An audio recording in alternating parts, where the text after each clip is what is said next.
اس قتل کی وجہ سے ہم نے بنی اسرائیل کے ذمے یہ بات لکھ دی کہ جو شخص کسی کو ناحق قتل کرے گا، یعنی بغیر اس کے کہ جان کا بدلہ لیا جائے یا ملک میں خرابی کرنے کی سزا دی جائے، تو اس نے گویا تمام انسانوں کو قتل کیا، اور جو ایک انسان کی جان بچا لے تو گویا اس نے سارے انسانوں کو زندگی دے دی۔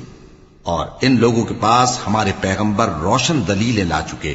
پھر اس کے بعد بھی ان میں بہت سے لوگ ملک میں زیادتیاں کرنے والے ہیں۔ جو لوگ اللہ اور اس کے رسول سے لڑائی کریں اور ملک میں فساد کرنے کو دوڑتے پھریں، ان کی یہی سزا ہے کہ بری طرح قتل کر دیے جائیں یا سولی چڑھا دیے جائیں، یا ان کے ایک ایک طرف کے ہاتھ اور ایک ایک طرف کے پاؤں کاٹ دیے جائیں،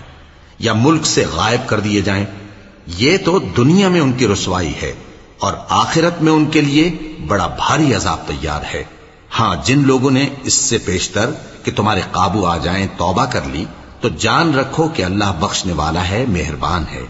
اے ایمان والو، اللہ سے ڈرتے رہو اور اس کا قرب تلاش کرتے رہو، اور اس کے رستے میں جہاد کرو تاکہ کامیاب ہو جاؤ۔ جو لوگ کافر ہیں،